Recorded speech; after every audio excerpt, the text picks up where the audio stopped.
Halo semuanya, selamat datang di segmen analisa. Kembali kita update terkait dengan persidangan dari kasus guru honorer di Konawe, Sulawesi Tenggara. Salah satu statement dari sejumlah masyarakat terhadap guru honorer Ibu Supriyani ini adalah, kok ibu ini seorang pendidik tetapi kesannya kok tidak begitu vokal ya dalam menyampaikan banyak hal. Apalagi waktu kemarin ini agak blunder. Kok kenapa tiba-tiba menandatangani surat perdamaian dengan bupati, bahkan sehari kemudian langsung dicabut lagi, bahkan Supriyani pun sudah mendapatkan somasi dari Pemda setempat dengan alasan katanya pencemaran nama baik ya. Walaupun kita udah bisa menilai lah bahwa ini ada yang janggal. Ibu Supriyani mengatakan bahwa dia terpaksa menandatangani surat perdamaian tersebut karena ngerasa tertekan dengan jabatan seorang bupati, guru honorer yang nggak pernah ketemu mungkin sama orang-orang yang punya pejabat gitu, jadi ngerasa tertekan. Dari fotonya aja kita bisa ngeliat ya, Ibu Suryani itu cuma nunduk doang, ada kedua orang tua dari korban yang bernama Fitriana Nur dan juga Aibda Wibowo Hashim. Jadi tujuannya apa dong? Bukankah sekarang sudah masuk ke persidangan? Kalau menurut Andri Darmawan, kuasa hukum dari Ibu Supriyani bilang bahwa ini kan aneh, kenapa kok sudah masuk persidangan yang nggak bisa lagi didamaikan, tapi kok ada surat tersebut? Nah, menurut analisanya Andri Darmawan, dia menduga ini adalah bagian konspirasi. Maksudnya gimana? Jadi nanti surat perdamaian tersebut antara Ibu Supriyani dengan kedua orang tua korban tersebut akan dilampirkan, akan diberikan kepada Yang Mulia Hakim, dan ini nanti akan dijadikan hal untuk meringankan hukuman ke Ibu Supriyani.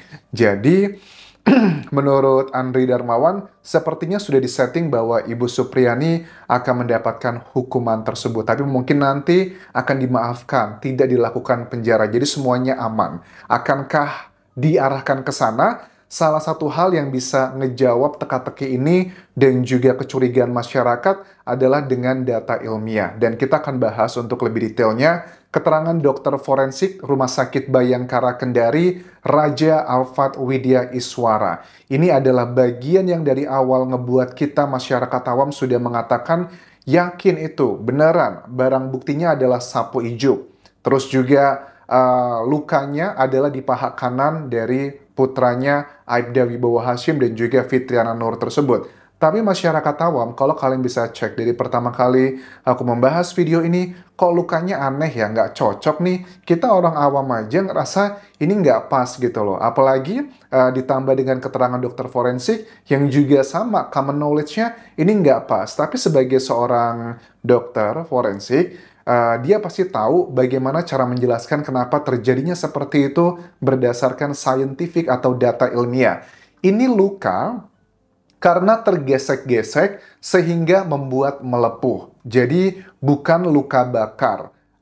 Adanya pertemuan dengan benda yang kasar, lecet versus memar. Ini adalah poin-poin yang aku sampaikan dari keterangan dokter forensik tersebut. Jadi misalnya begini, kalau kita lihat dari luka tersebut kan, ini adalah bagian yang unik karena proses terjadinya peristiwa tersebut yang dituduhkan katanya Ibu Supriyani memukul korban tersebut itu kan beberapa hari atau 2 hari sebelum bapaknya Aibda Wibowo Hashim yang menekan putranya mengatakan bahwa siapa yang mukul kamu nak sebenarnya. Habis itu dia ngomong adalah Ibu Supriyani. Itu kan ada jeda waktu sekitar 2 hari, nggak langsung immediately hari itu dipukul, hari itu juga langsung ketahuan, enggak. Itu adalah proses kronologinya yang pertama.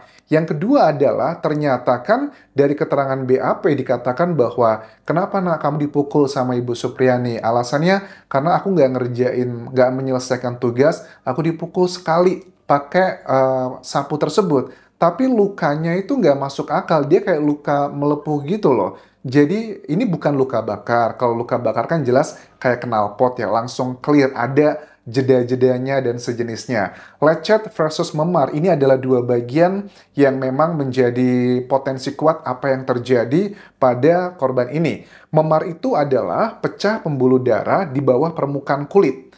Kita nggak bisa ngelihat secara kasat mata ya teman-teman, karena kan di bawah permukaan kulit itu artinya harus dibedah dulu. Samalah kayak dokter forensik mau melihat luka-luka mungkin memar dari tubuh manusia yang sudah nggak bernafas lagi, apakah itu terjadi sebelum meninggal atau setelah meninggal, itu kan harus dicek di bagian dalamnya tersebut. Itu adalah definisi memar, pecah pembuluh darah di bawah permukaan kulit. Sementara lecet, lecet adalah ada permukaan kulit yang rusak tergores atau terkelupas atau kulit arinya rusak. Ya misalnya kalau kita tergesek kayak tembok yang belum dialusin, kita kegresek gitu kan ya, atau jatuh di aspal yang kita kecelakaan gitu, itu kan pasti bagian yang ada luka di luarnya seperti itu. Nah, kemudian dari dua definisi tersebut, dijelaskan ke hakim dan juga seluruh persidangan di sana, ditunjukkan juga sapunya. Ini adalah sapu yang sebagai barang bukti, dicek sama dokternya. Kok sapunya ada lapisan plastiknya? Jadi masih sangat mulus, halus gitu. Apa mungkin dengan kondisi sapu yang mulus seperti itu dibegitukan ke anak itu, lantas lukanya seperti itu, terjadi melepuh gitu. Jadi spesifiknya ditanya dari kuasa hukum ya, apakah ada kemungkinan akibat sapu yang Anda lihat saat ini, yang Anda pegang, karena ini adalah barang buktinya. Dokter forensik Rumah Sakit Bayangkara Kendari ini mengatakan, kemungkinannya 0%. Tidak mungkin sama sekali. Ya, aneh ya? Aneh banget. Karena aku termasuk yang sering mendapatkan hal seperti ini. Dipukul pakai sapu atau dipukul pakai benda yang tajam. Aku bisa mengenali gitu loh. Ini mah nggak seperti itu biasanya ya teman-teman ya. Kalau aku lihat dari pengalaman pribadiku. Kalau pakai sapu, itu pasti bakal ada bengkak-bengkaknya. Kalau itu memang adalah, mungkin dulu pernah ada satu kejadian ya, ini pengalaman pribadi, aku pernah dipukul pakai kayak bak untuk namanya, bak untuk kayak baju ya, yang dari plastik. Dipukul begitu dan plastiknya itu patah, rusak, dan dia kan tajam, dan dia mengenai tangan dan membuat luka goresan. Tapi kan ada reasonnya jelas, itu make sense. Jadi itu adalah pengalaman pribadiku. Nah dari situ aja, aku bisa melihat bahwa ini nggak mungkin lah seperti itu. Kalian cek dari video awal, aku sudah mengatakan sangat curiga, dan ternyata ini linear dengan keterangan dari Raja Alfat Widya Iswara, dokter forensik ini. Nah kemudian, sebenarnya bisa aja lukanya seperti itu asalkan yang mengenai bagian barang bukti tersebut adalah ujung dari sapu tersebut.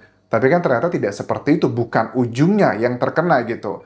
Nah, waktu aku ngobrol dengan beberapa kolegaku yang sebagai seorang dokter otopsi, ada beberapa kemungkinan. Tapi kemungkinan terkait bahwa barang bukti sapu tersebut adalah alat yang untuk ngebuat bagian korban tersebut seperti itu, sama juga 0%. Kayaknya nggak mungkin, nggak masuk akal. Nah, kemungkinan yang pertama adalah bahwa mungkin sebenarnya ya, memang betul Ibu Supriani itu menegur siswa tersebut, kemudian mungkin dipukul, tapi dipukulnya tidak secara keras, mungkin ditowel lah atau didorong dikit aja begitu.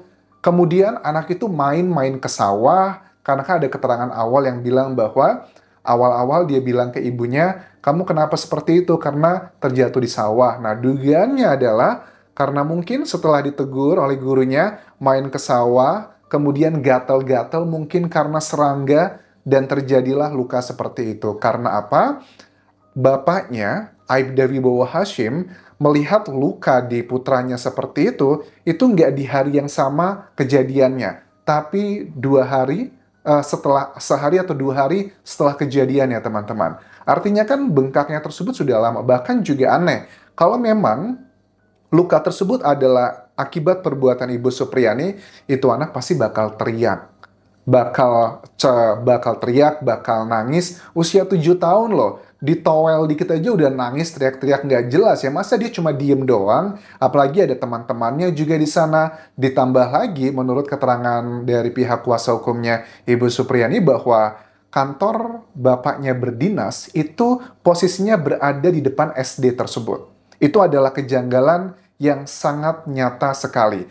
Tetapi apakah mungkin juga sebenarnya tidak ada peristiwa yang diklaim tersebut? Itu semua hanyalah hayalan semata dari anak itu. Itu juga mungkin. Tetapi kalau menurut aku dapat dipastikan tidak ada sih peristiwa Ibu Supriani menggunakan sapu tersebut. Kan kalian juga tahu, ada kritisi dari mantan Kabar Eskrim ya, Susno Duaji, yang bilang bahwa yang juga dijadikan sebagai saksi ahli di sini.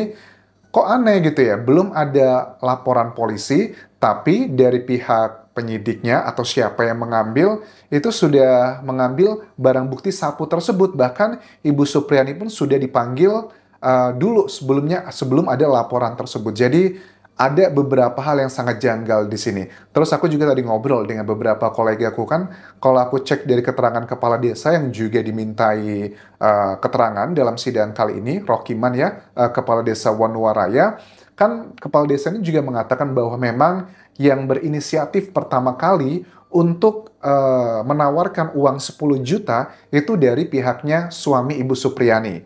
Kemudian menawarkan pertama kali disampaikan nggak bisa katanya. Kedua kali ditawarin 20 juta, nggak bisa. Nah setelah itu, baru dari pihak oknum-oknum tersebut mengatakan mintanya 5. Apa itu waktu ditanya sama hakim ya, hakim kan nanya keterangan dari kepala desanya. Pak Rokiman bilang bahwa Pak Kanit itu tunjukkan 5 jari, gitu kan ya. 5 apa Pak Kanit katanya? 500 atau 5 juta? Oh, itu 5 besar, 50 juta. Akhirnya disampaikan ke keluarga Ibu Supriani dan mengatakan, kami tidak punya uang kalau sebegitu. Ya udahlah, akhirnya Ibu Supriani langsung diproses menjadi tersangka, menjadi terdakwa, dan dipenjara beberapa hari. Sebelum akhirnya dibebaskan dengan masa penangguhan ya teman-teman. Nah, tetapi dari rangkaian cerita ini, ada sesuatu hal kayak komplikasi ya. Komplikasinya adalah ada oknum-oknum juga yang bermain di sini yang mau mencari keuntungan, ditambah lagi dengan kasus yang terjadi. Jadi, aku tidak tahu nih apakah sebenarnya permintaan uang tersebut adalah hanya oknum-oknum tersebut aja, karena dari pihak Propam setempat pun sudah melakukan pemeriksaan kepada 6 oknum ya, baik dari Polsek dan juga Polres di sana. Apakah itu adalah inisiatif mereka sendiri, ataukah memang ada kong kali kong dugaannya dengan orang tua korban? Ini kan serba salah karena mereka satu kesatuan teman-teman. Tapi untuk Ibu Supriani, mudah-mudahan tidak blunder lagi dan harus berani speak up karena kita tahu ya keterbatasan mereka kan mereka jauh dari Pulau Jawa yang notabene untuk mendapatkan akses media tidak sedahsyat atau segampang kalau mereka tinggalnya mungkin di Jawa Barat atau di Jakarta atau dekat-dekat dengan wilayah Pulau Jawa gitu. Makanya kita pahami kondisi yang dirasakan Ibu Supriani, jadi harus benar-benar ya kooperatif dan sampaikan semuanya secara utuh, jangan takut lagi. Tetapi untuk masalah dia disomasi dengan pemerintah setempat, Pemda setempat, gara-gara dia menandatangani untuk mencabut perdamaian tersebut, aku rasa itu adalah langkah yang tepat dan menurut aku mereka nggak bisa semena-mena seperti itu. Dan dugaan dari kuasa hukumnya adalah ini sepertinya Ibu Supriani akan diputuskan bersalah, kemudian karena sudah ada perdamaian tersebut, nanti tidak akan ada penjara, dan dari pihak orang-orang tersebut, keluarga korban juga tidak ada konsekuensi. Jadi Ibu Supriani dugaannya adalah, rekayasanya, dugaannya, plotnya gitu, itu akan dia dibuat bersalah tapi tidak dipenjara. Jadi secara nama doang, Ibu Supriani itu mungkin dalam tanda kutip ada catatan kriminalnya. Tapi itu yang tidak dimaui oleh pihak kuasa hukum karena menurutnya mereka, Ibu Supriani tidaklah bersalah. Itu adalah analisa dari Andri Darmawan, kuasa hukum dari Ibu Supriani, sebagian yang menurut aku juga cukup masuk akal teman-teman. Terima kasih sudah menonton, sampai ketemu lagi di video berikutnya. Tinggalkan like dan juga komen, subscribe channel YouTube ini, follow Instagram, Facebook pageku, dan juga akun TikTok di Anjasa Semara. Sampai jumpa.